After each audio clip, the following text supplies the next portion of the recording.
I actually switched to this phone. Oh my gosh, wait, that is so exciting. Well, the light phone is basically a minimalistic phone where you can't use any social media, but it's all about disconnecting. And I thought that it was so offline humans. It is. My mom's friend come over and she was selling jewelry, right? We all wanted to buy this jewelry. But all of a sudden, this jewelry is costing us like Tiffany and Co. numbers. Yes. And I'm like, girl, we can't do that.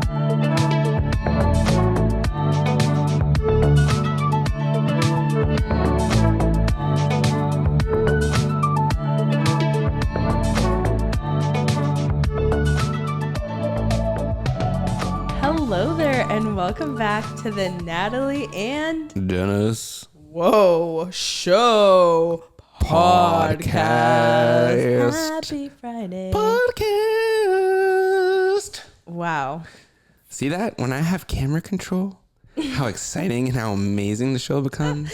It's literally just Dennis and myself. It really is the Natalie and Dennis show today. It is a completely us duo episode. We have nobody in the studio today. Everybody's sick. It's just moi. And we're sick too. And we're sick. I feel the Bear mucus with us. right here. Ew. I can feel it. It's moving up and down. Guys, there's nothing worse than being sick with your significant other. I can't even imagine once you have kids and everybody gets sick. That must be crazy. How do people deal with that? It kind of feels like that right now, though, because everybody in the office is sick. That's what I'm saying. And then by the point where everyone is getting better, someone gets sick again. And it's just a constant cycle of being sick. I've been sick for every single podcast this entire season. That's not right. What is going on with us? We need to get a little bit checked up, honey. I'm not kidding. No, we're good. We just need some more vitamin C. Maybe we just need sun. Sun We're exposure. always stuck in here. You know what I mean? That is true. I think we need a beach day. What you guys don't know is when we hit pause on the podcast, we turn off. And then when we have Friday again, we turn back severance. on. It's like It's like we're back here over and over. Anyways, I'm really excited to be here today. Actually, I have had such a full, fun week. I know we have a lot of really great topics, and I personally just love hanging out with you guys for an hour, sometimes a little bit over. I did want to ask you guys for a favor. And that is, if you could please rate the podcast. I know a lot of you have. Matter of fact, I checked how many reviews we had. I was pretty astounded. I don't remember the number right now. Yeah, I was pretty astounded that we had that many reviews. And I just want to say they go such a long way. It helps us out a lot. So if you could please review us on either Spotify, Apple, all the good stuff, YouTube. Commenting, liking, the normal YouTube stuff. And sharing with a friend if you enjoy the podcast, that really helps. And also, to take it a little bit further, I would love to see you guys actually posting yourselves watching the podcast. I asked this in the last season. I asked you guys to post your pets watching the podcast, and it was so cute. We got to like not retweet. So many cats. So many cats. I know cats. We got a lot of cat loving people here. But anyways, I want to see that every single Friday. If you watch the podcast, let us see you watching it, and we'd love to share it. You know who can't share it? Who? I can't share it because I actually switched to this phone. Oh my gosh, wait, that is so exciting. For the people who are just listening, that is the light phone. Yes. Well, the light phone is basically a minimalistic phone where you can't use any social media. You can't use anything like, you can't even use a web browser. It's just basic phone calling and texting. And so the thing is that a lot of people who do have this phone obviously have their normal work phone that they work from, but it's all about disconnecting. And I thought that it was so offline humans. It is. That I reached out and they actually managed to send us one, but we're going to test it and see, how it betters our life, how it can improve our daily, function. Well, I'll be honest, my screen time has been amazing. Really? Yeah, I haven't been on my phone. This last 2 weeks, I have been so, I don't even know what it is. Like, I have been so occupied with real life things and friends and family. Every afternoon this week, I've pretty much hung out with someone. Would you say that rotting and consuming social media is a way for people to kind of unwind now? Or is it just something that becomes a habit and it's like somewhat of an addiction? Well, for me, I feel that you make yourself believe that you're unwinding, but really you're exhausted. There's times where I'm like, my eyes hurt. Like it just hurts to scroll, to look at one more. It's so much information. I feel overstimulated. I actually realize I don't breathe as deeply when I'm like scrolling. Now, you know, for some people it might just be winding down. I feel like for you feel that it's a wind down activity. Yeah. But honey, it's not.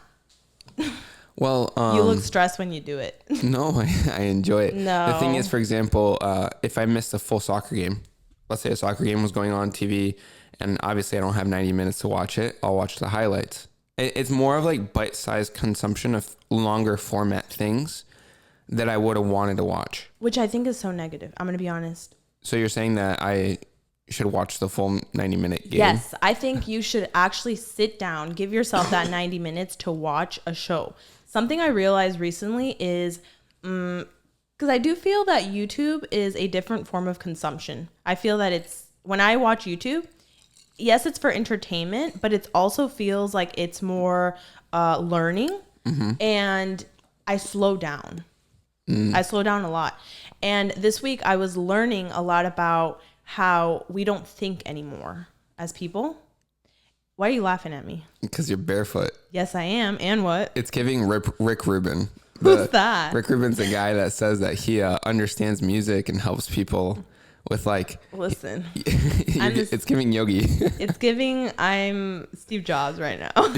This is very Steve Jobs of me. Well, anyways, so we don't think clearly, or we don't take the time to think, right? So just for a moment, you watch a YouTube video about learning. Yeah. You kind of just take bite-sized pieces of that.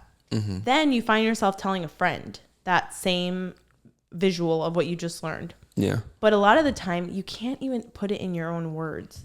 You're kind of stuck. You're sort of like, no. You just had to have watched it because trust me, I'm just not giving it credit. And you know why that happens? Because we don't take time to reflect on how we actually feel about the content. Yes, you're consuming it, but what about what you actually think? How would you translate that? So that's what deeper thinking does. So I say you should sit down and watch a 90s show of whatever that was. I feel like you were born to make long form video. Wow. But that is such a compliment in this world. I feel like you have given it very little, kind of like your focus. Yeah, I agree. Your dedication, your time, right? I do think that long form is where it's at for you. And I think that creating short form content, even though you might think it's easier, gives you more anxiety. Because like that. I don't know if I agree with that. I wouldn't say that you're a big consumer of short form, right? You yourself are saying that you're kind of like escaping that. Yes, right? I am. I'm escaping that. And so creating that, you kind of have to put yourself in that state of mind, right? Of a short form consumer. Somewhat, but I do think there comes a certain threshold where you can't just constantly be consuming. You have to stop and create. And I think that happens to the best of us, where we'll just scroll and we're like, okay, I'm gonna get inspiration. But to what extent? I think you kind of set yourself up in a way where you are like just copying others versus actually creating and taking time to think about what does Natalie want to create. I almost feel like it's it's not productive. You know what's something I just actually saw it on your table and we haven't actually brought it up. What? Our sticker notebook is releasing or has released by the time this podcast came out yesterday. Wait, guys, let me show you just in case you're not catching up with Offline Humans. These are our sticker notebooks. They're an A5, beautiful, small size. They fit perfectly, literally anywhere. They're so tiny. But what's really cool about these is one side, the right side is used for writing. The left side is dotted. So it could be used for like creativity or sketching. I think it's the perfect notebook. We also have these really cool sticker sheets in the back where you can store your stickers and then use them as you go. So all your favorite stickers you can put in one place. And for me, it's really helped with my sticker anxiety because I feel like I collect so many cute stickers, but the act of using them, like that's my goal for this year. And I have gotten better. So I'm excited. Every time I go on live on TikTok Shop and I sell, every time I show the sticker notebook, the views start to creep Really? up. It's so fascinating how much people love collecting collecting really stickers and collecting Pokemon cards and all sorts of stuff. And then that is kind of a way for them to display. And stickers in a way are also like a way of, I was going to say exposure, of showing what your interests are. So I showed Rilakkuma because we have one of those that has a lot of Rilakumas, and people are like, oh, Rilakkuma, so nice. But just to clarify, these don't come with stickers. You have to add them in yourself. So that's what you meant. Like they come with the free sticker. Right. But it's kind of cool. You get to carry your stickers around. So this is my, what is this one? This is my learning notebook. Recently I've been watching YouTube and I've just been jotting down stuff. So that's what I use this one for. Nice. This is my little new like diary. So I can't show you too much, the green one. And then this is like my commonplace notebook. So any sort of fun idea that I like, I'll write it in here and then expand upon it later. So you recently went out to a coffee shop and really dived into your next topic for YouTube. And that was a personal curriculum. And I actually wanted to talk about personal curriculum in this one. I actually had forgotten and I didn't include it in the script. But why do you think personal curriculums are becoming a thing? And can you explain what a personal curriculum is to the audience for those of them that don't know what it is, and why potentially it's becoming popular again? Yeah. Well, personal curriculum is basically what it was in school. It's a learning topic, if you will, that you will take the time to learn within either that semester, that month, that week, whatever you choose. And the only difference is you're the teacher. You decide how you want to learn it, how you want to structure it. It's meant to be fun. So why do I think people are doing this now? I think people are genuinely really bored of... That's what I want to say too. Doing the same sort of scrolling and just routine and being stuck on their phone. So a personal curriculum motivates you to be a learner for life, be curious, and actually go through with those topics. I do think that no one understands how to learn for yourself better than yourself, right? Like someone is very like, oh, I like seeing pictures and I like going places. I want to go to a museum and understand a little bit more about this specific type of art. Then that's cool because then they know that that's the best way for them to like absorb that type of content. But I also wanted to say what a personal curriculum is from my perspective.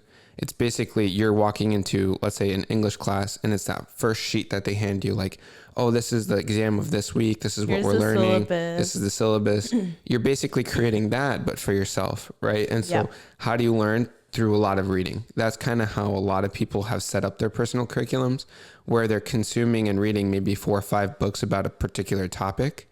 And then they're expanding that by looking at kind of other books that are observing the main book. But it's not just books, though. I think that's where, because not everybody's a reader. So you could listen to, you could do more in real life experiences, go to like museums. It's just a way to make learning fun for you. And then you pick any topic that you want and then you go on with it. I do remember when I was in college and I was given the curriculum for, I think it was like microbiology. I was given this book and it was like, I used to call it my Bible because I had it everywhere. It was like a super in-depth video about microbial digestion and like really crazy stuff. And it was such a great book. And I'm telling you, it was like ridiculously difficult, but there was something about, it was small in the way I held it. And I was like, if I just read this whole thing, and the that semester was only a couple of chapters of that book. It wasn't the whole book, but I was like, if I read this whole thing, I can master this. Like, and that personal curriculum topic of this week, because we talked about it a couple times, I was like, there's a couple books out there that I know that if I read them, and it's random because I don't need microbial stuff now at this particular state of my life. But if I read that, I could become like a master at like that particular thing. Exactly. You know? But I don't think that is the point 100% to become a master. Because I do believe that... master and understanding. Not that I'm going to go and do stuff with it. What I was going to say is for me, doing that, thinking of a topic that I'm going to learn and I'm going to become a master makes it less fun for me. Okay. Because all of a sudden it just got serious.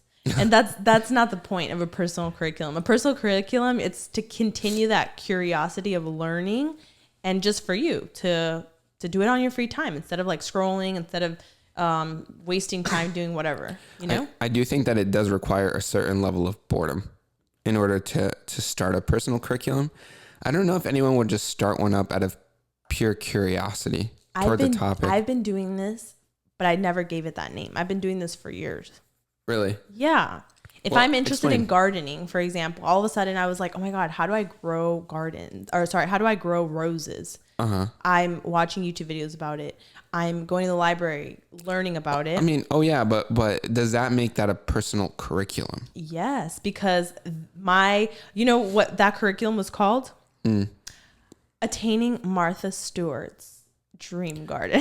I think that's great. The only difference, and you might disagree with me, is that for it to be considered a personal curriculum, I feel like you had to have done the search for the things prior to going into them. And what I mean by that is like, okay, you want to learn about gardening. You're not going to go through YouTube and like stumble and be like, oh, this is the next cool video that I can watch and all this. It's like, I have these 10 videos. I have these 3 books. I have these 4 gardens I want to go and like explore and see. And then I'm going to set myself up for the next 4 weeks to like do all of this. That's what I think the word curriculum is, like rigidity and structure in that form. Maybe you had like a more free flow curriculum system. I realized that. I don't think I could do the other one. Yeah, I think that's what a firm curriculum is. But I was still firm in the way that I would study it. I mean, I was able to literally not know and then grow a bunch of roses. So I still was able to do it. Well, let me ask the audience very quickly. Would you consider what Natalie did and like searching for learning of a particular topic to be considered a curriculum? Even though it wasn't like as rigid or as structured and she wanted to just go and learn about gardening? Or would she have had to have done it the way that I said, that it was like a full on plan to like attack this thing that she wanted to learn? I don't think that's the right way of viewing it, because it's basically saying, hey, in order for you to learn, this is the one way to do it. And I don't believe that to be true. No, and I agree too. Right. I agree that the way that you did it, for example, when I wanted to learn about PCs, I didn't go and read a book about it. I watched people build one, explain why, watch reviews. We all have different ways of learning, obviously, right? Exactly. And it's also like, how in depth do you want to go into a certain topic? Like, do I want to understand why a computer's working, or do I just want to build one? Like, there's different levels to things too. Yeah. Anyways, personal curriculum is the next topic for our YouTube channel, if you want to go check it out, which is amazing. I'm going to do a whole in-depth video on how to do it as a beginner. Amazing. If you're interested. But overall, today is a very just airy episode. I have a lot of fun topics that we can talk about. Just wanted to have a conversation with Natalie about a bunch of different questions. But I did want to start with what's something that no one prepares you for as an adult? Ooh. Oh my gosh. I jumped a bunch of questions and I went straight to that one. No, but so many. Let's be honest. I feel like I didn't learn the right things. I genuinely feel like I'm just learning how to do life at 31. Why? This is so annoying to me, honestly. I feel that honestly, I'm pissed off. Vent about it. I'm really pissed. I just realized my life has been hard. In my 20s, my life was very difficult. And why was that? Because I was unorganized. Because I didn't know how to do a lot of things. I feel like I left my home not knowing how to. I didn't know about finances. I don't know, man. I'm pissed right now. What do you say? I think it's my period. Is there someone to blame for that? Or no. You just simply just weren't prepared? Life skills. I didn't have life skills. A lot of things. But then again, isn't that just life, that you're learning so much of this? I do have a lot of regrets in my 20s. I think about them often. Could you not personal curriculum life skills? Yeah, you could. And I did. It took me 10 years. Thanks. I graduated. That's because you're too free flow, right? That's what we were talking about. You got to be rigid with your curriculum. I guess. Like, okay, this might not make sense to a lot of you, but let's be honest. We've lived in this house for almost 8 years. Yeah. We just got our laundry system down. We haven't really even like formally attacked it. But it's going to work. We bought this steel container, and now we have all of these unique baskets. And now there's a flow because our laundry is quite small, I think. Yeah, I think when you have a property and like, certain spaces are like, oh, this is great. We have a room that we can film in. there's always like the negatives. Like our pantry sucks. Like it's so tiny. It's tiny. But then again, from Home another systems. person's perspective is, oh, but you got a pantry. That's true. So then it's like, oh, okay. Well, maybe I need to wind it back a bit and be like, maybe I need to be a little bit more grateful that I have a pantry. No, 100%. I mean, I am grateful that we have a pantry and we have a laundry room. Actually, yes. Yeah. But it's more like our laundry closet as opposed to a laundry room. That whole life skill of just life, I don't know. When we lived in LA and our laundry was in the kitchen, that was shocking. That was shocking for me. That was shocking. That's such a city life thing, though. Yeah, it was like a stacked dryer laundry system next to the stove. But all right, let's not derail from the conversation. All right, okay. We said, what are things that What's something that no one prepares you for as an adult? I mean, taxes. Yes. No. I've had a business for how many years now? I'm just finally kind of learning it, to be honest. Okay. Finances are hard. They don't make that much sense to me personally a lot of the time.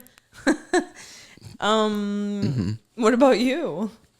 There was an interesting TikTok guy walking around a mall and he was asking people if they knew what ROI was. Oh. And no one knew what it was. Really? Yeah. Huh. And so I recently actually learned about it. It's return on investment, right? And I only learned it because we're like selling stuff and doing business, right? Yeah. Like business things. Business lingo. I think if you don't dive into an area of interest, in reality, what is the need for understanding a certain abbreviation, right? It just also goes to show that a lot of people he might have interviewed don't do business or don't partake in that kind of business. No, I think stuff. you nailed it. That was my issue in my 20s. I didn't care. I just didn't care to learn things. So therefore, once it happened, I was like, well, I'll get to it when I get to it. I was quite lazy in the way that I felt about certain topics. I could feel that. Right? For you. I was very lazy. Yeah. But you know what? That's where all my lazy series came about on YouTube. I gotta say that you always say that I am 3 months behind. That's the thing that you like to say. I am always 3 months behind in terms of my mental flexibility for things, right? I want to say that you're years behind and not in business. So get this, right? I feel so dissed. But wait, you need to give them context. That's what I was going to say, right? Okay. I was getting there. You say that in business, I'm slow. And I got to agree, I'm slow. I do feel like I move from one topic to the next, and I move when I feel like I'm understanding. I feel like we're being vague. We need to give an example. Okay. Ads, for example. Ads took me a while. I didn't want to do them. I learned them. I moved on. Website, certain business stuff. Or do you have a specific thing in your mind that, yeah, you can say? I mean, I would just say like any sort of home renovation sort of thing. In this particular business case, it would be like, yeah, we shouldn't be working from our home anymore. Mm-hmm. Period. Why? There isn't really a why. I think we've been scrappy and we're making it work, but this is our home at the end of the day. I want to have children here. I want this to feel like a home. So the idea of us thinking about, oh my God, we need an office space took Dennis a little bit longer for me to really convince. That's what I mean by he's always 3 months behind. By the time I plant the idea, it takes me 3 months for him to move. And by that time, I'm like, this is too late. Or like, and another simple one is like including cards inside of our orders for like reviews. Yeah, I was saying that from the beginning. But there's a lot of like saying, but not implementation. Like how? Because I'm the visionary. I'm not the implementer. So then it also, I would say that the implementation takes time. Yeah, that's true. After the idea, right? That's real. Because the idea, I can just be like, yo, I want a moat outside. What is that? A moat is like a river around our house to protect us from crocodiles or from enemies. What an example. And then like all of a sudden, okay, let's go make a moat. That requires like freaking construction things and ripping the floor. Yeah, you could be right. I gave an extreme example, by the way. No, but you could be right. I don't think in terms of time in that way. Don't get me started. I'm very time blind. Extremely. But you know what? That's my strength too. I don't see the impossible. I just make it happen. You're getting a phone call, first of all. Yeah, I know. Is it an important phone call? No, it's all right. Go for it. Okay. Well, along those lines of time blindness, Natalie would have given me, for example, first of all, when we started dating, let me actually backtrack. Oh, I really want to do this, this, and this, and this today. And they're all in different corners of Orlando. Yeah, and that I'm was like, bad. okay, how the heck are we going to do that? Like, impossible, right? Wait, okay. So what's something that no one prepares you for as an adult? I'm going to knock these out and then you tell me what your thoughts are, or we can talk about it. Having fewer and fewer people in your life. As time goes by, people die, move away, marry, and disappear. No one prepares you for that. No one prepared. Wait, I would like to. That's really sad. That's a really hard one. And you know what? Yesterday I went to a Friendsgiving. It was at my church and it was so cute. And it just so happens that the typical age group is like over 60, 70s, 80s. The lady I was talking to was mentioning how she was a lot older and that everybody here is in their 70s and 60s and 80s. So I'm like, is this girl 90? I don't know. I wasn't going to ask. But she was saying how her husband had passed, right? Mm-hmm. Then I was in line speaking to another lady and she was mentioning how it's a very hard season because her husband is currently sick and she hasn't been to church in 4 months because she's been taking care of him. Mm-hmm. These are things I cannot relate to. Yeah. And I can't even fathom. There was someone in the comments of that particular, the having fewer and fewer people. He was saying how like his pet died and then his sister died and then his mom died and then his grandma died. All within the span of like a couple months. What? And that he was only 26. And so he had experienced all of that. And then he ended it with, well, I shouldn't complain because some people have it harder than me. And then I was like, damn, but like, not really. Like, I always hate that phrase. I've never experienced it. And then people were like, don't say that. It's like comparing your sprained ankle to someone else's broken leg. Yeah. Like, you can't do that. That's comparison. An awful phrase because you are allowed to feel what you feel. Exactly. That's what I believe. But overall, no one prepares you for losing, not just through death, but just people moving on. I feel like when you're in high school, you have your friends or whatever, and then you're like, oh, this will be like this forever. And then everybody like leaves and you're just you. And then you're like, okay, where did everybody go? I thought back to my uncle's funeral because he's the first of my dad's side of the family to pass. And obviously very difficult. Mm-hmm. And I just cannot imagine my dad's side of the family getting smaller. And it's so my sad. Dad's family is pretty tiny now. That's really heartbreaking. How does your dad do it? I don't know. He doesn't. He's like outlived everybody. And it sounds so comical, but it's really sad. My dad's the white dog of his family. He just keeps going. But overall, I do think of him passing one day. And it's going to be just like me, my mom, and my dad, I feel like towards that time. And it is like the smallest circle of family that you can have around you. And like, only they understand certain things. Yeah. Like just how I know that me, Angelica, my dad, like there's certain jokes that me and my sister only laugh about because nobody else in the world gets it. Yeah. And like the memory of that person is just kind of gone. And then whenever you die, like no one is even going to remember that, or even fewer are going to remember our parents. Like you're a fleeting moment. This is what I find the saddest thing because I'm very about history, family history. Mm-hmm. I'm huge on it. And I find it very sad that when I ask my mom about her parents, she doesn't know about them. There's less record of things. It's so sad to me. Less pictures, less recollection. All you become is a gravestone. You're just a gravestone in some graveyard. And even then. Here lies Billie Jean. No one knows who Billie Jean is. It's just like, he could have been some badass and you just don't know it. But I think that's all right. I do think that you can create an impact in your own community. It doesn't have to be for like the multitude of millions of people. Oh, of course. Even you can impact a few people and have had like a huge, relatively successful life in terms of impact. Yeah. Or not. You don't gotta go fucking impact. God, I swear. You don't gotta impact a lot. Like, how does that even equate to someone's worth? Impact.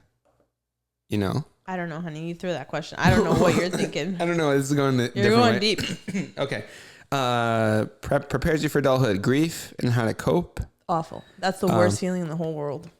No one prepares you to know that there's always something to do. Unfortunately, those things are not fun, like laundry, cleaning, dusting, doing all that. Okay, wait. Can we also land on that one for a second? Because let's be honest. Always something to do.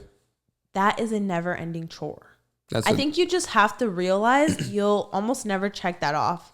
And that has given me liberty. Yeah. To know that, okay, it's a weekly occurrence. And you know what? That's okay. That's a blessing. That's quite nice to know that you have dirty laundry.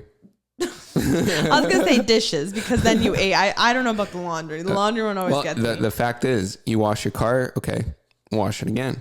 Yeah. Because it's gonna get dirty, and then wash it again, over and over, indefinitely, forever. Yep. That is, and then another one of these was like, okay, you got to make food every day, forever, right?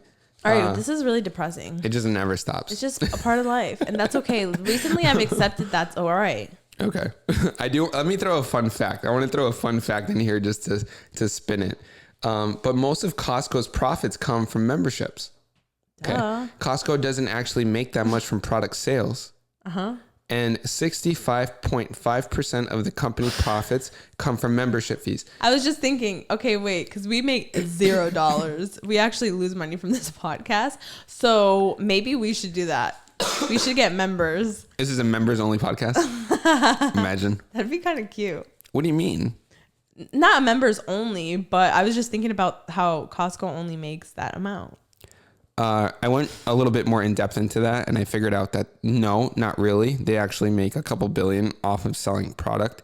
But since it is a wholesale place, memberships are actually a big part of it. And it's kind of like the barrier to entry to be able to buy all these wholesale stuff. But that led me to think about Substack. So you mentioned Substack yesterday and how people are now writing and you can like subscribe to them. Can you explain what Substack is to our audience? That kind of, I thought of that Costco thing and memberships, and then it linked me to that. All right. Well, my definition of Substack is it's an intelligent, non-confrontational Twitter. Oh man. That's how I see it. And it's for writers and for people who want to share value. Okay. Not just your opinion. Does that make sense? Yeah. Just value. And so I recently started following Ingrid Nilsson on Substack. Yeah. She used to be a former YouTuber. Now she has a candle company. Really cool. And she was saying that in the last 90 days, she's made almost $10,000. That's pretty great for just writing. Yeah. Not to say that, because I know what it's like to write a script. Things take a lot of time. Even this week, I was writing for hours, right? Yeah. A YouTube script. So, but I've been very interested in podcast or Substack. Writing for Substack? Yeah. I think I'm going to do it. I really like it. How does it feel? First of all, there's like the viewer perspective of subscribing to something and then paying for something.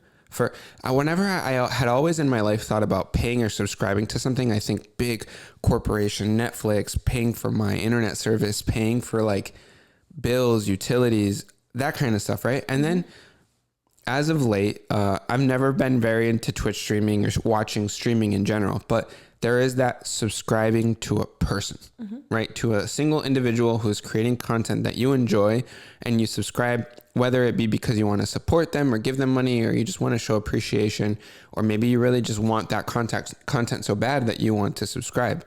But I think it all began with YouTube memberships, led into like all that subscription model stuff.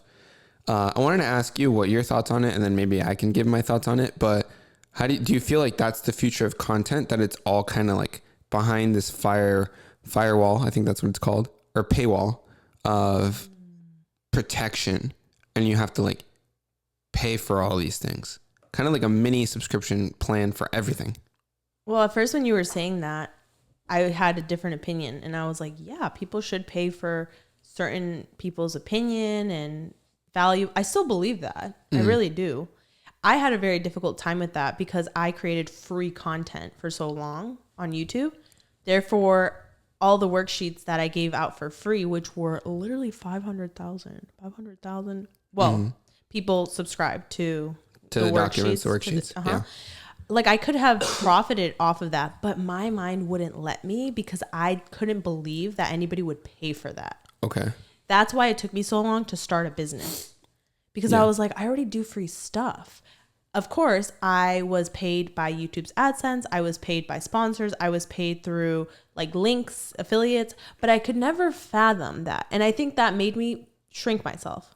Okay. So it was a bad way of thinking. So my answer to you is yes, I do believe that people should and can have subscriptions, et cetera, if they are providing something valuable. Now, as you continue to say that, I was thinking, oh my God, Kindle. There was a bunch of issues with Amazon and how all of a sudden people had purchased these books and the covers that they originally purchased are now used to promote other books. And they were pissed because I thought this was my library. Well, not really. You're just borrowing it. Yeah. That's annoying. It's called streaming. You don't own it. You're streaming the book. I would get so upset also whenever I would buy The Devil Wears Prada. All of a sudden, I have to buy it again if I want to watch it every freaking quarter. I don't know how many times I've rented that movie. Yeah. And you know what? I'm very much a physical media sort of person. I have a lot of physical stuff because I do want that feeling of I want to watch that movie again. All right. There's a ridiculous amount of layers to the conversation we just kind of brought up.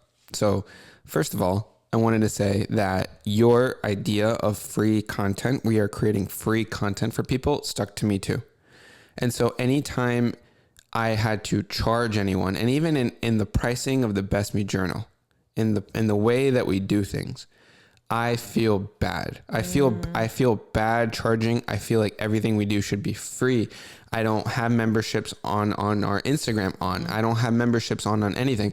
I was against the idea of Patreon. I was against the idea of streaming and making money. Yeah. All of that stuff, that kind of mindset of making money from being creative felt wrong.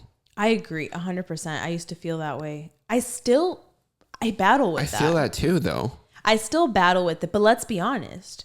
We had to stop the podcast. Yeah. Why? This wasn't making us money. And two, well, not just because it wasn't making us money. It's just that we had to make money in other ways. And we were spending a lot of time on this. I don't feel bad taking money from sponsors. They are big corporations. And that's why I think my mind is like big corporate overlord. Yes, give me some. But then I'm like, oh, look, the simple viewer, I feel bad, you know?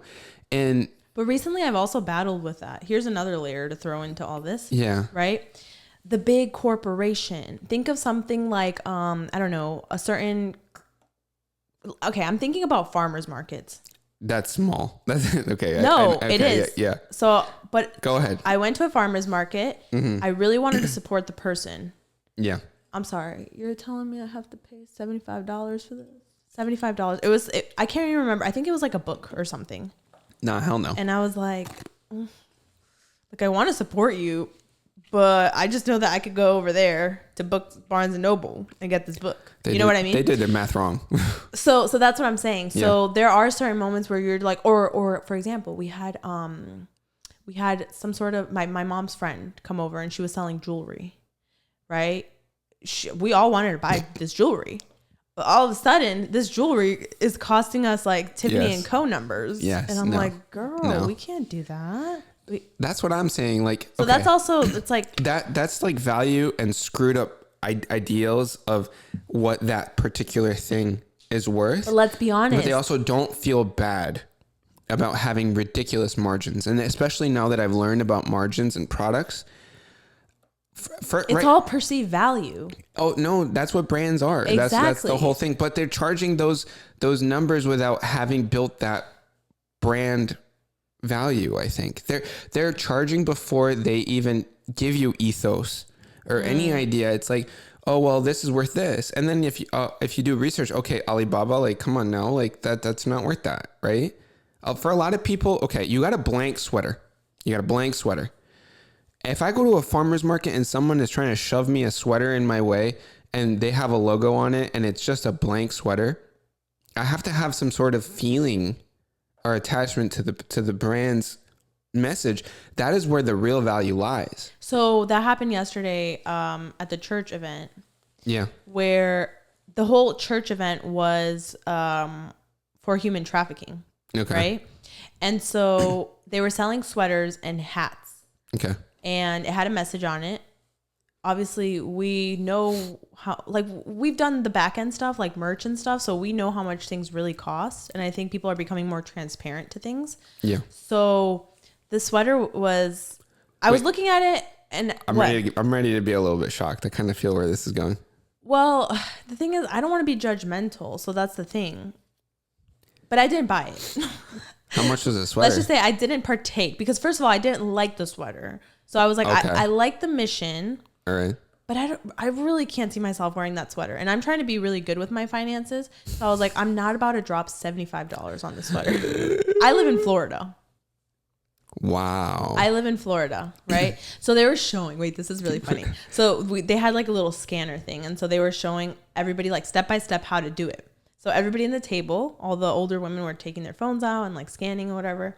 And then up on the screen, you could see like she was adding to cart, $75, $50 for a cap.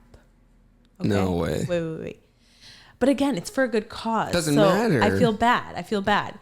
So I remember that the lady, like she purchased, and then they get you with the good cause. the one in the front was sort of like putting her phone down a little bit, right? And then the one in the back is like, hey, do you want me to help you with it? And she's like, no, I think I'll do this at home. Yeah. No. So I don't know. It's such a hard gamble though. I don't know. Because I was just thinking about, I don't like donating money to causes without knowing how much of that cause, how much of what I'm giving 100% is was going. 100%. So they're losing money because someone's investing in the product. Yeah, 100% was going for it. That was the whole thing. I don't know about that. 100% was going. Okay. Well, value. But okay, memberships. I actually like that topic and I want to continue with that topic. Okay. We've never had any sort of Patreon membership kind of thing. We did system. YouTube members. For very a little. little bit and then I removed everybody that had subscribed because I said I can't keep up and I can't give them value. But we tried to do something cute. Okay. We gave them like physical stuff, remember? We made emojis too. That was pretty big of us. No, but emojis are digital, but we gave them like a little notebook with a pen. It was like inside this little cute thing with stickers, remember? Yeah, I remember. And then I was like, wait a minute, we don't have the bandwidth for this. And it was like my sister like printing out the stickers and I was like, oh hell no, we can't do this, guys. But we did it, and then we canceled all the members. If someone subscribed to something, do you feel like there always needs to be something in return? Or can someone simply give because they enjoy the content and want to support? If I'm the business and you're giving me money, it better be exceptional. Period. What if I feel a lot of pressure. What if the content that you're already doing is exceptional? They just want you to keep doing it. To me, it's not enough. Really? To me, so you it's need not to enough. change. What do you mean change? No, I think you need to give them more value. No, but let's say you're just running a YouTube channel and you're trying real hard. I don't and agree with that. You're doing real well. I don't agree with that. People want to subscribe as members. What is the benefit? Nothing. You just want to give. And people want to give. They're lining up to give. I get it. People do that. I don't feel comfortable with that. I've seen it. I don't like that. For what reason? Okay, so if someone sets up a Patreon, it's because they have to create that extra thing, the extra video, the extra post, the open Q&A with their audience, not simply accepting donations for continuing to create what they already do. As a creator, I don't feel comfortable doing it any other way. Is that why you agree with Substack? Because it requires like doing that extra thing, like writing? It's not just writing. You are literally giving people confidential information. Okay. That you wouldn't share with anybody else. She was giving me numbers. I'll subscribe to that. Cool. You know? That's pretty eye-opening. That's like you sitting down in a sales meeting with me and being like, here's how much we made. Here's how much the profit was. Here's this. Here's that. That's transparency. I do think you have to pay for that. But then that kind of goes against what streaming is, because streaming is just people donating money, or like super fans here on YouTube. That's the thing. Or super thanks. Just giving for the sake of like, oh, I like your content. Boom, here, have this. Right. I'm sure that's really nice. I don't feel comfortable with that. Yeah. I feel the same way. I wish I did though, because it's like, it's just low hanging fruit. And it's sort of like that push is really helpful. Like, you don't think that could help us with YouTube? Yeah, absolutely. It could help us create better content for sure. But I just don't like, I don't know. I don't feel comfortable with that. I've created free content for so long that I just. So if we like lock this podcast and said, hey, you got to pay memberships moving forward, you feel wrong with that?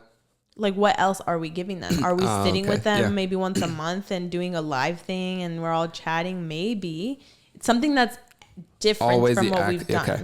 Yeah, Understood. that's how I feel. So yeah, understood. Cool. Okay.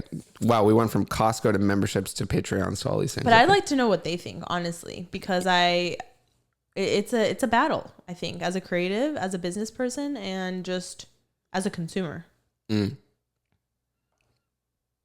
Wow. You got me thinking a lot. All right. Anyways, moving forward to the next question. This one was actually very intriguing to me, and I feel like we can come up with a bunch of stuff to say here, especially through our health journey, I guess. This is kind of where it's going. But overall, what is something people avoid or think is not healthy for you, but is actually very healthy? Taking a vacation. You think taking vacations is healthy? Taking at-home vacations. At-home vacations. Oh, wow. Because I genuinely think unless you're going to go to a cruise where everything is done for you, everything is you get fed, you get your food, you get cleaned up after, you really just get to rot. Mm-hmm. That to me is a real vacation. And I realized that after I went to Europe to 4 different spots with my family, and I was like, guys, I'm exhausted. This is not vacation. You were on an excursion. We went on an excursion, but it was a vacation. Not vacation. Yeah, masked as a vacation. And I was tired, and my sister passed out on the last day because we were freaking exhausted. You know what I find interesting? We went to Hawaii, and on not the first place, not Waikiki, the other place. We went to Honolulu? We went to somewhere. Maui. There was like, we went to this like super remote area, and then we were going there, whatever. And then when we arrive, it's a hotel. And it's got a pool, and it's like really nice. Oh, we're in Hawaii, but it's just a pool. Right. And I thought to myself when we were there, I was like, I wonder if there's something like this in Orlando. Right. And if you don't explore outside of the hotel, if you don't leave the hotel, then in reality, it can be copied and placed anywhere. I don't like those sort of trips. Right. So, but those tend to be the most relaxing. And the reason why is because it's very minimal thinking. You do the activities the hotel provides for you. You'll go at night and see the show, and they'll do like the whole fire breathing crap. And then you go sleep with your full belly that's full. And you know that next morning there's continental breakfast, and then there's like the pool again, and then it's like, it is relaxing. Yeah. Right. If you get to sleep in if you wish. Go to explore a city, like let's say Madrid, that was nice, but it was tiring, and like it doesn't. Oh my God, yes. Become a vacation. Sorry. But I had the best time there. If I were to do one or the other, I would say that one was the best. I almost died, sorry. So which one do you like more, the hotel or the experience of exploring? Exploring. I have better memories, yes. Mm-hmm. But that's not a vacation. It is a vacation, but it's more tiring.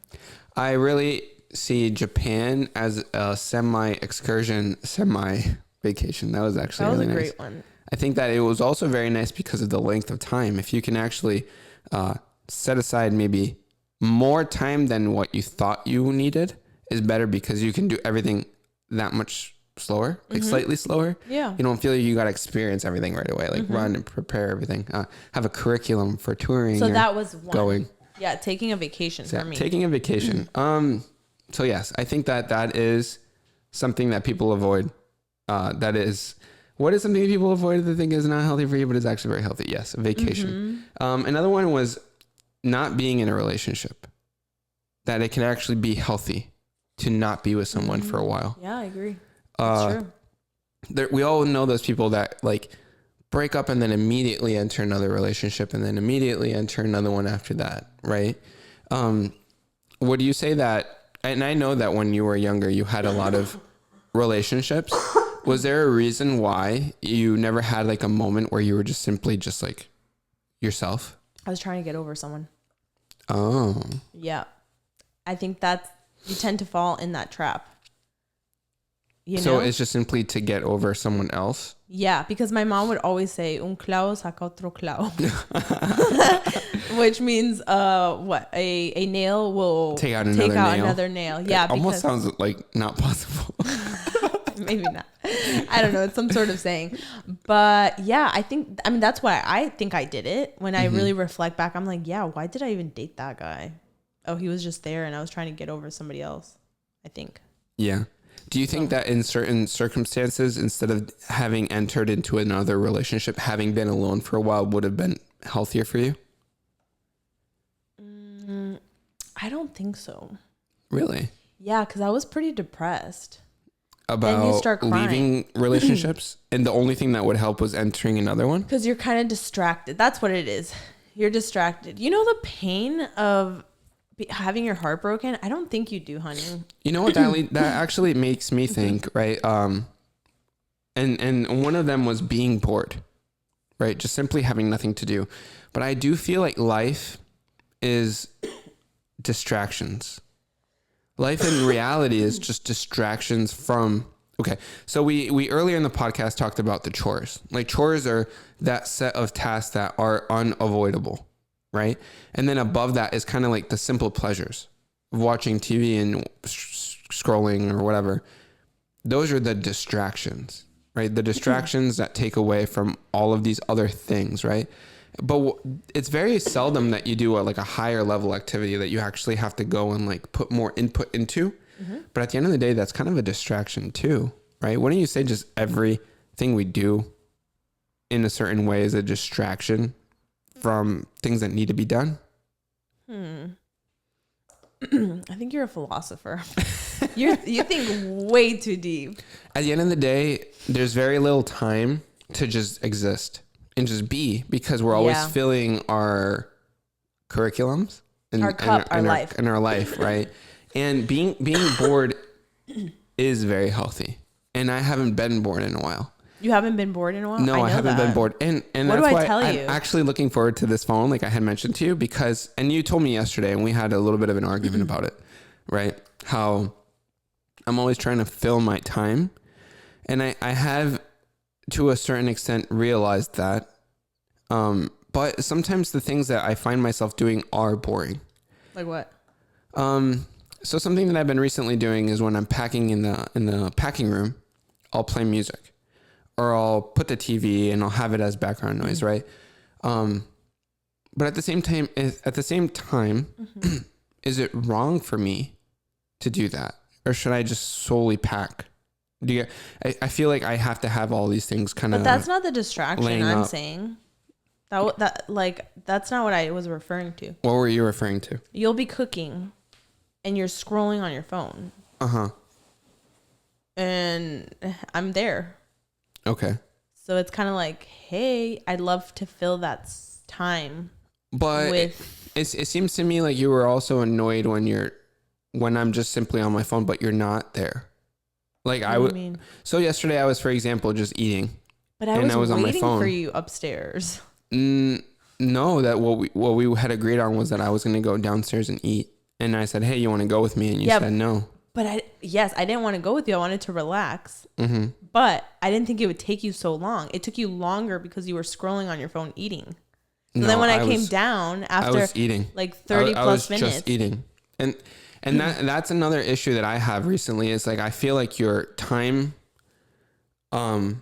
blindness, which you mentioned earlier in the show, is impacting me. And what I mean by me is I feel like you are looking at the activities or things that I'm doing and thinking that I need to complete things faster than what I'm taking and doing them. And I feel like I'm being timed. I could agree with that, except that it's also difficult because like I got back from my event yesterday, right? I wanted to hang out with you. It was still kind of early. I wanted to watch our show, but you had to pack. So exactly, right? Yeah. So then I'm like, what we're doing is not sustainable. Because if you're having to do this every day and I have to wait for you up until I don't know what time for us to finally hang out, that can't be good for us. Packing is the Most important thing. Most important thing. And it is what we work towards every day. But guess what? You can give that up to someone. Somebody can help you. And then my response to that every time is, okay. Okay. So what do we do? Let's train someone. Who's going to be here at 8? Not at 8. Or anytime. But we don't have to give out orders that fast every day. Yes, we do. No, we don't, because you want a good score on TikTok Shop. No, it's all about just customer service. That is customer service. That is a part of the job we have signed up for, whether you like it or not, because it is also for every TikTok you post and all of the content that you do, that is the result, a sale, right? All of the hard work, all of the work that we put in every single day, every carousel, every video, every reel, everything. The result is a sale. I'm not going to change your mind. Okay. About this. I can just plant a seed and tell you how I feel. I think what you're doing is unsustainable. Yeah. I think every day that you're doing it and you only think that you are the only one that could do it is not leaving room for growth operationally. So who can do it? Anybody else. Literally 1 hour out of the day, I can go, Franceli can go, the girls can go. We can all go and help. Did you say you? Because you know that you say that you don't want to do that, right? Yes, that's true. Okay, so that's a no. Franceli has but I her still stuff. help, and I still help. Yes, but Natalie, it's you're giving me an answer with another negative. It's not going to work with you. Just like you say that I shouldn't do I'm not going to change your mind on this. I also didn't think we'd get into this here. So I would rather keep this conversation offline. This is a members only conversation. Literally. If you want this kind of conversation, subscribe as a member. No. Okay. healthy things. Let's keep going. So feeling your feelings. That's what we just felt. We felt our feelings. That's a healthy thing? Yeah. I want to say that the conversation we just had about something that's like obviously important to us right now is healthy. So why didn't we do it last night? Why didn't we talk about it? Maybe it wasn't the moment. There's moments for things. I guess. Yeah. Right. Okay. Taking sick days, being alone for a while, like it's all the same stuff. I feel like all that is healthy. And maybe also not working past certain hours. I think that's also healthy. The life of an entrepreneur. I was, that's actually here. I actually had it. Oh, wait, I don't. Damn. I saw this yesterday. So, in Korea, they were having a lot of trouble. Wait. Hold on. That was actually here. I'll help you find it. Wait. Guys, hold on. Okay. Well, it isn't, but I know it off the top of my head. Being overworked in Korea was actually becoming a problem. Apparently, you don't leave work until the boss leaves work. I didn't know that. Damn, that is horrible. If you clock out at 5 and your boss has a meeting at 11 at night, you can't leave until the boss leaves. Interesting. And so that became a problem in Korea. And the government had to step in, and all computers at all businesses turn off at a certain time. There's no work can be done after a certain amount of time. And now Korea is number 2 in the most overworked countries in the world. And with that new law? Even with that, okay, they're all working over 60 hours. And it's just crazy. But the thing is also, we all want to succeed. As business owners, we like the whole packing fiasco we just had talking about packing. That's kind of extra. Like, it needs to be done, right? No. The thing is that I forget what this law is. It's like a law of something. Okay. Yeah. After a certain level of time, your productivity and your output actually plateaus. Doesn't matter if you're doing more. It's not. Think about like running. You can run at a certain speed for 20 minutes. You're going to have to slow down eventually. And you're still doing it, but you're not doing it as fast. You're actually less productive. Your form now is like falling apart. You're probably hurting yourself as you're going, right? So that's not a long-term strategy. Yeah. So that's why that's the same example. It's being overworked. Right, That is like the base I guess, word for it. Yeah. But I understand. I get what you're saying, that the level of productivity that you get out of someone after a certain threshold is less and can actually impact how effective they are during normal work time. Mm-hmm. I get that. And it affects everybody else around you too. Just like if the boss is still there and the employees are still there, they're going to be really tired the next day. So that's why I'm saying, when I see you overly doing it, it affects me too, which then in turn, I can't be a better boss, leader. The next day I'm worse off for it. So what is the answer to preventing I think overworking? We should really align ourselves on what is sustainable for us. Like, do we really have to ship out every single day packages, or can we do it at least every other day? That's one. But okay. If we don't ship out every single day, then that means that packing load for the next time is bigger, right? And so it's also about like, okay, some sort of that work, and we're referring to packing, right? You as the viewer, I want you to visualize this as some other type of work that you might need to do every single day. Maybe even chores. Chores are also equivalent to this, because if you don't do your chores for the day, they accumulate for the next day, right? Yeah. That is what you can maybe compare this to. Okay, right? Here's the example. Ready? Okay. Your mom helps us with cleaning. Yes. Thank God for her. Mm-hmm. Okay. She comes every 2 weeks and she does a really deep clean, right? Yeah. Last time I cleaned with her and I said, here's what I like. And damn, I realized this is a lot for just one person. Yeah. Right? Mm-hmm. So I sought out cleaners, which I still haven't been able to negotiate because their rate was very overpriced. Extremely ridiculous. So then guess what? This week I was like, how do I make the load for her less, for your mom? I've been sweeping almost every day. Yeah. Right? So it's like little things. Your mom didn't have to be trained, but I did tell her, hey, I really like this. So now she knows that. You are such an intelligent man. You can train somebody to read a piece of paper and say, here's what you need to pack. A sticker notebook. Cool. This color, this quantity, this. Now you have to let go. And the reason I'm telling you this is because I've been there and I was always the person. No, seriously. So help me. All right, I'll help you out. Who? We'd have to hire someone. That the end of the day, it's a hire. Someone needs to do it. Maybe that's what we need then. Because honestly, at this point, maybe maybe we do need somebody. Maybe we need somebody who is like part-time and can help us with we're that. in such a weird spot. It is. It's a weird one. We're just like in the middle. We're right in the middle. It's like we have enough that we could potentially hire, but we don't have enough because and so we might not. Right. It might hurt us. And every dollar here right now at this very moment is investable into a product or an idea. And so I don't feel like it's necessary. So I look at what I have. I look at the people that I have around me. What are they best suited for, right? The people that I believe could pack aren't qualified, I think, to do it. And the people that could potentially pack and are smart enough to pack and understand the receipts, I would rather making content. And so So then why am I packing at times? You just want to help me. But because I feel that load. This is a bigger problem because if we brought it up this many times in this podcast, it means that it is an issue. Of course. I know it's an issue. And the viewer obviously is going to see that. I know it's a huge issue.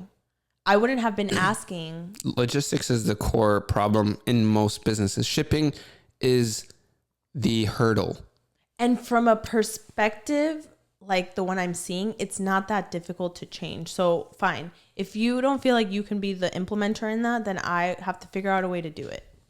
And it won't be. But I've made so many. We pre-pack, we pre-prepare. A lot of the things are already ready. I've organized the room in a way where it makes packing more efficient. I feel like I'm packing less time. I feel like I've made it more efficient. That's true. Right? I think the room. I also feel like there's always a buffer time where things are really icky because you don't see the fruits of your labor until like a few days after. You already said this next week will be the first launch, or by the time this is out, will be the first launch that we have everything in stock. The room is actually really organized. We have a room. We have for our previous launch, we didn't even have a room for packing. Right. So maybe we will see that. But the expectations are also just need to be realistic. Like we can't be together and want to watch a movie at night. You say, oh, can you finish packing in 30 minutes? Like it almost keeps me anxious. It gives me anxiety, like hardcore, because then I feel like I need to rush and I know I'm going to mess up somewhere, and then it causes problems. So I don't know. This is a topic that definitely needs to be fixed somewhere. Yeah. Because it's obviously like invading our thoughts in a way. Our energy. Our energy, it's our sucking thoughts. up our energy is what it's doing. Huh. But I've known this. Yes. So I actually found out what part of my script I had the whole Korea thing in. And it was, what are you glad you tried once, but will absolutely never do again? And we'll end the show with this question. And then the one that pertained to that was someone lived in Korea. They lived there as a student, but they said that they would never go back to enter Korea's workforce. That's what that particular person said. Someone else said scuba diving, traveling. Another person said that they would never drop out of school again. That they dropped out and found out that dropping out was not the solution, and they entered school again. Interesting. Some people just really like school. Why though? Did they explain it? They said that was the workforce difficult? Dropping out of college taught me a lot of things while I was away, primarily how I did not want to drop out of college. Sometimes you will need to experience something to realize it's not for you. You know?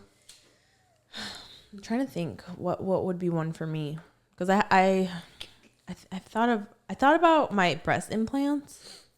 For sure. Like am I glad? I mean, I hated all the repercussions that came from it, but I am glad that I did it, because I don't know if maybe I would have changed other things. Moving to LA, we did it. We experienced moving. We found out that it really wasn't for us, right? Life is full of one-time tries and attempts at something, and then you're like, oh, that didn't kind of like turn out the way I wanted it to, or it was kind of uncomfortable, you know? That's true. Going back to the whole breast implant thing, if you wouldn't have done it, however old you were, I can't remember right now, would that kind of thought still linger, and like you would have maybe pursued that later on, or you just said I think I would still have done it. Really? Yeah, I would have. Why is that? Did you feel a need to do it? Or yeah, because I didn't like the way my breasts looked, so I wanted to change. And so I would have still done it. And same story, I would have regretted it. So I don't want to say I'm glad that I tried it once, because I'm not glad about it. But I do feel like you learned from it. Duh. So that is the thing of trying something once, because it seems like all these people in these comments and everybody who's experienced something once realizes like that it wasn't as good, or they have a different outlook once they kind of come out that other I just side. hate that life lesson. Really? Yeah. I wish I didn't have to go through that. I feel like it put me back in my health many years. I don't know if I'm even still suffering from some of those repercussions. That's right. Sucks. That is very true. I'm trying to think about something that I did that I might have tried once that I was like, nope, not again. I'm trying to think. Well, YouTube? No, I mean, no? I tried once, Having your own kept channel? in it. Oh yeah. Oh yeah. I was actually on TikTok Shop Live yesterday, and I was talking about how I don't see myself as a poster. I'm more of like a behind the scenes worker. Like I make things work. So true. I have like feelings about how things need to be done and implemented, and I'll give suggestions, and I kind of know what'll work, but I never I can't see myself taking my own advice for things. That's a bad thing. What I mean by that though is like, if I advise you, what is the best way for your YouTube channel to like succeed? I'm not going to do it for myself because I don't have the YouTube channel to do that. Do you get what I'm saying? That's what I'm saying. Or you don't have the desire. The desire to do it for myself, but right. I can see where someone can implement my ideals or my thoughts and succeed with them, you know? Is that wrong? Yeah, I kind of think that's wrong. Are you saying that I need to implement it in my own, for myself, before I can give that advice to someone else? Or like, how was that wrong? Yeah, I do think that's wrong because it's easier said than done, period. I brought up Rick Rubin earlier in the same podcast, how he doesn't do instruments, doesn't play, but he has good taste in music and understands what it takes to have a hit song. Is that kind of like what I'm giving off? Like, I don't have a YouTube channel. I rarely post on Instagram. I don't do any of these things, right? Mm-hmm. But I am surrounded by you guys consistently doing this, and I have like kind of like an outsider perspective of like. No, yeah, and I think that there's like validity in that. I'm not saying that like people should believe what you're saying because you have that experience, that expertise, and that point of view. I have hit upload. I don't want people to get the wrong idea. Like I upload the podcast, I upload all these things, but I feel like I've never really done it in where it's like my name, like under me. It is my creative everything. Like I do this work, right? Unless it was like maybe my own YouTube channel, which I maybe posted like a couple dozen times. Yeah, I don't know what to say to that. I don't think that advice is good then. I'm trying to... So why do you follow my advice? Which advice? Oh, all sorts of stuff. Like, what do you mean exactly? We deep dove into YouTube again earlier this week. We talked about it. And I've been battling with it. And I was telling you, like, this is the proper way to do titles now. This is how you do thumbnails. This is like how you find the topic. But I think that... and I don't have a YouTube channel. You don't understand the energy that it takes. So that's why it's easier said than done. And that's the part that I have a difficult time with. So for a moment, I was also thinking that maybe I don't... Wait, that was actually interesting. You said you don't understand the time it takes to get the task done. Is that what you said? Mm-hmm. Okay. I think that also kind of contributes to like what I'm feeling. That's exactly what I was thinking now. About packing and these other things. Exactly. That's exactly what I was putting myself in your shoes. Yeah. Yep. That hits that nail. But guess what? Maybe you could pull that nail with that nail. Yeah. What? Or your mind's doing its thing. Yeah, I was thinking about how... But I know that YouTube takes a lot of time that I do not have at the moment because of all the things I'm also doing. Like there's trade-offs, right? Mm-hmm.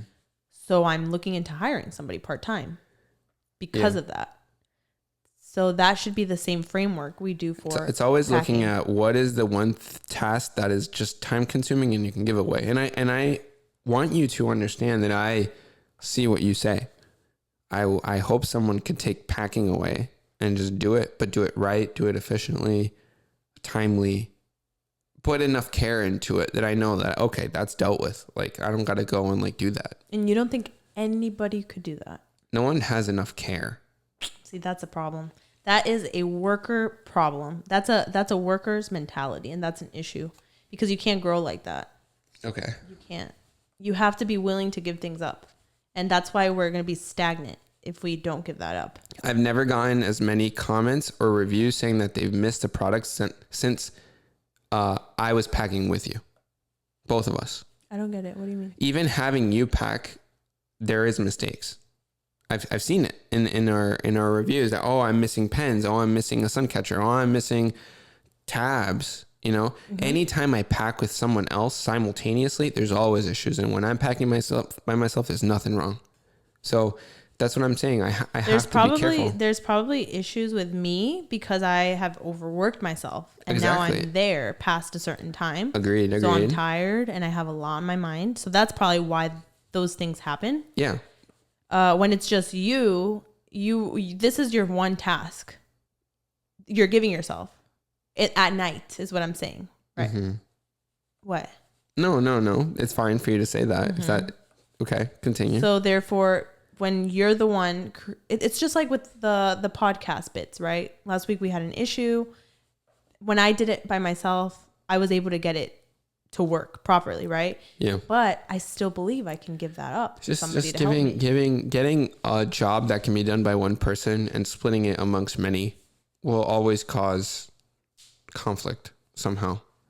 It's all about condensing it and giving it to one person and they deal with everything, because They know all that goes with it, all that's done with it, all the communication that has gone with it, everything. Right? All right. I think that's it for today's episode. This was a Natalie and Dennis episode only. No intern, no Franceli, no nothing. I changed the cameras. Natalie was barefoot. I'm here with my nasaliness. I'm sorry if I feel or sound nasally. Nobody cares. Nobody cares about the nasal. I care. No. I hear myself through my headphones. Nobody cares about it. Also, we do want to remind you guys about the whole rating thing. Please be sure to rate us on Spotify, Apple Podcasts, leave a comment, hit like. Dennis was so nasally. Engage. 1 star. Dennis's nasalness is terrible. It's been 5 episodes of nasalness. I could smell Natalie's feet through the screen. 1 star. If you want to see Natalie's dog, subscribe to our members. Hell no. Oh my God. Yeah, and that's it for today's episode. Tune in next Friday, 4 p.m. Eastern time. I can't. For the Natalie and Dennis show. It's free. We don't charge because we can't find the time to create more content for you guys to subscribe and pay us. So, but by the way, today, 8 p.m., I got a date with some boxes downstairs. I got to pack probably again, whether we like it or not. Okay, this is really depressing. And that's it for today's episode. Thank you guys so much. We're gonna go cry now. Living vicariously through us and our problems. Bye.